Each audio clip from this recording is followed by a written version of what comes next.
Economy की बात की जा रही है, क्या वाकई में उसके लिए भी कोई बड़े कदम उठाए जाएंगे? एक्सपोर्ट के बारे में क्या कुछ होगा? इंपोर्ट के बारे में क्या कुछ ऐलानात किए जा सकते हैं? सरकार ढंग से चलानी भी है और मुस्तकबिल का फिक्र भी करना है। सेविंग के लिए क्या कुछ ये सरकार करेगी? रेट ऑफ ग्रोथ के बारे में जो कहा जा रहा है कि उसकी हालत बहुत ज्यादा खराब है। 2024 और सीधे लोकसभा की तस्वीरें आपके सामने, बस बजट पेश होने वाला है। आइटम नंबर 1, श्रीमती निर्मला सीतारमण, माननीय वित्त मंत्री जी।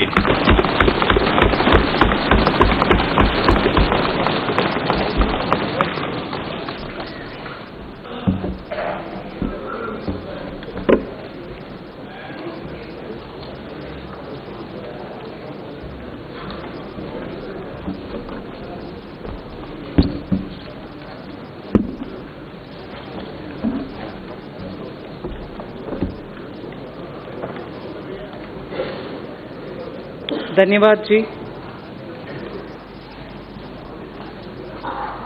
Speaker sir,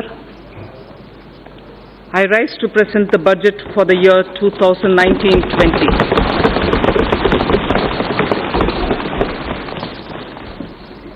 The recent election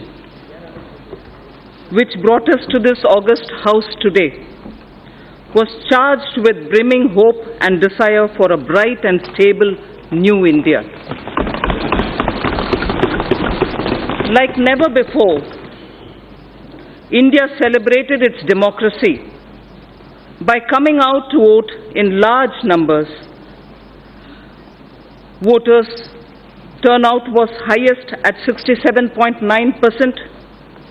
Every section, young, old, first-time voters, voters since the first general election, women, all turned up to stamp their approval of a performing government. Through their unambiguous and firm mandate, they have reaffirmed putting the nation first.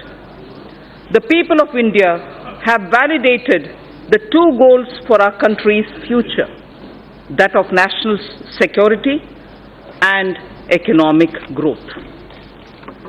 The first term of Honorable Prime Minister Narendra Modi-led NDA government stood out as a performing government, a government whose signature was in the last mile delivery.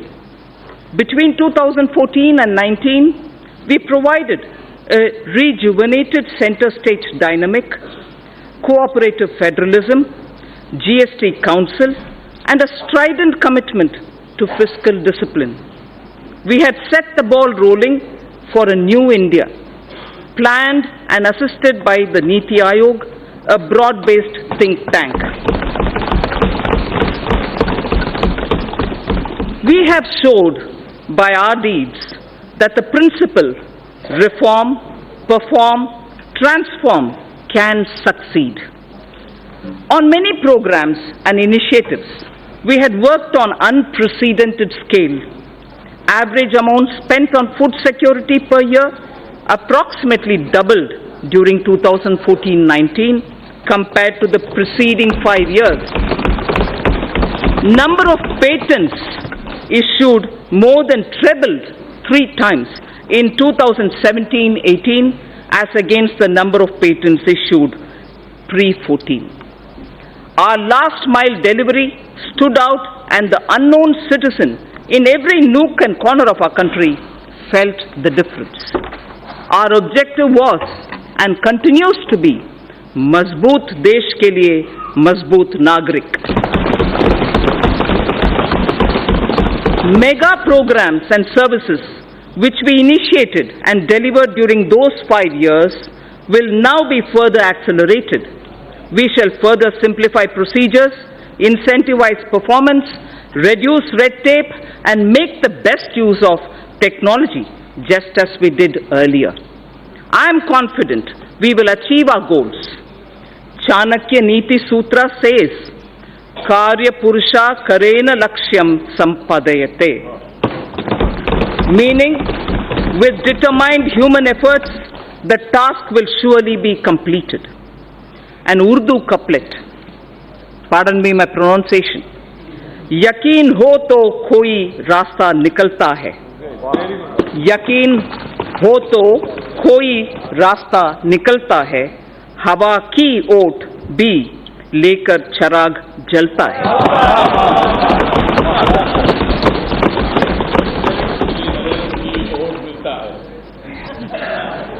Vision for the decade. Our economy was at approximately 1.85 trillion US dollars when we formed the government in 2014. Within 5 years, it has reached 2.7 trillion US dollars. Hence, it is well within our capacity to reach the 5 trillion US dollars in the next few years. In the interim budget of 2019-20 presented in February 2019, we gave ourselves a vision for the decade. I flag here the 10 points of our vision laid before us. Building physical, social infrastructure, Digital India reaching every sector of the economy, pollution-free India with green Mother Earth and blue skies. Make in India with particular emphasis on MSMEs, startups, defense manufacturing, automobiles, electronics, fabs and batteries, and medical devices. Water management, clean rivers. Blue economy, space programs, Gaganyaan, Chandrayaan, and satellite programs.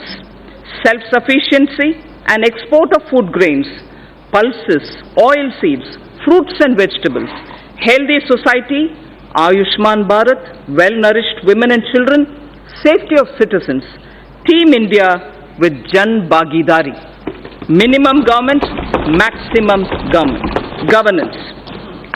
These were the vision we set before ourselves. With this vision set before us, with the mandate given by its people, we are determined to take India to that height that it richly deserves. I strongly believe that with the clear-headed leadership of Honorable Prime Minister, we can achieve our goal. So what are the plans to reach the 5 trillion economy?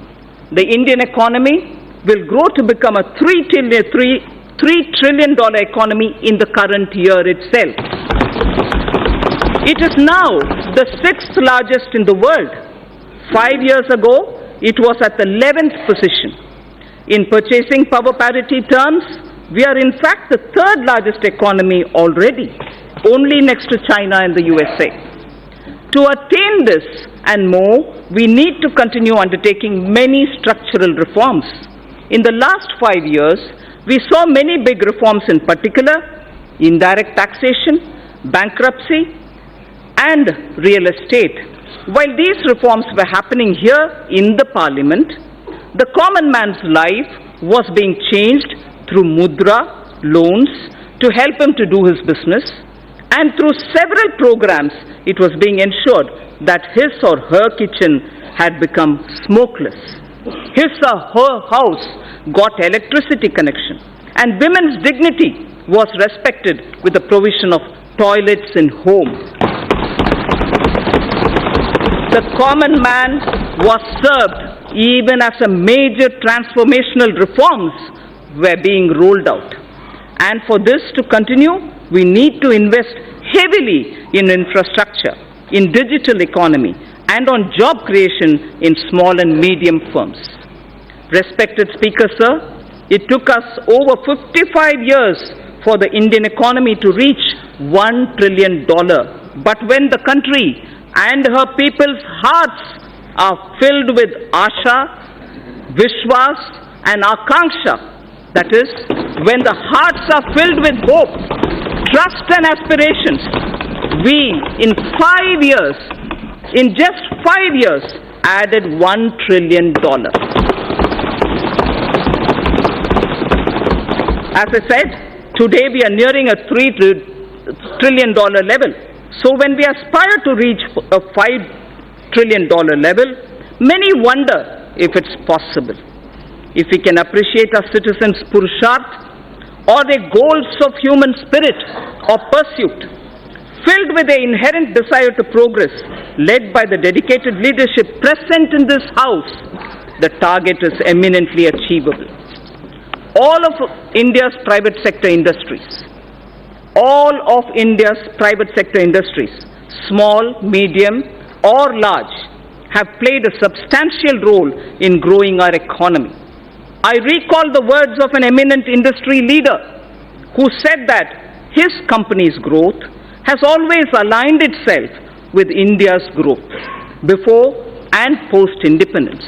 So if before independence, India Inc. understood Swadeshi, today they understand Make in India. We do not look down upon legitimate profit earning. Gone are the days of policy paralysis and license quota control regimes. India Inc. are India's job creators. They are the nation's wealth creators. Together with mutual trust, we can gain, catalyze fast, and attain sustained growth. I wish to propose a number of initiatives as part of a framework for kick-starting the virtuous cycle of domestic and foreign investments. Connectivity is the lifeblood of our economy. The government has given a massive push to all forms of physical connectivity through Pradhan Mantri Gram Sadak Yojana, industrial corridors, dedicated freight corridors, Bharatmala and Sagarmala projects, Jal Marg Vikas and Udan schemes. While the industrial corridors would improve infrastructure availability for greater industrial investment in the catchment regions, the dedicated freight corridors would mitigate the congestion of a railway network benefiting the common man. The ambitious program of Bharatmala would help develop national road corridors and highways, while Sagarmala would enhance port connectivity, modernization, and port-linked industrialization. If Sagarmala is aimed at improving the infrastructure for external trade, equally, it is the poor man's transport too. The Jal Marg Vikas project for capacity augmentation of navigation on national waterways is aimed at smoothing internal trade carried through inland water transport. These initiatives will improve logistics tremendously, reducing the cost of transport and increasing the competitiveness of domestically produced goods. The Udan scheme is providing air connectivity to smaller cities and enabling the common citizens of our country to avail air travel. All these programs are also helping bridge the rural and urban divide. As the world's third largest domestic aviation market, the time is ripe for India to enter into aircraft financing and leasing activities from Indian shores. This is critical to the development of self-reliant aviation industry, creating aspirational jobs in aviation finance, besides leveraging the business opportunities available in India's financial special economic zones, namely International Financial Services Center, the IFSC. Government will implement the essential elements of the regulatory roadmap for making India a hub for such activities.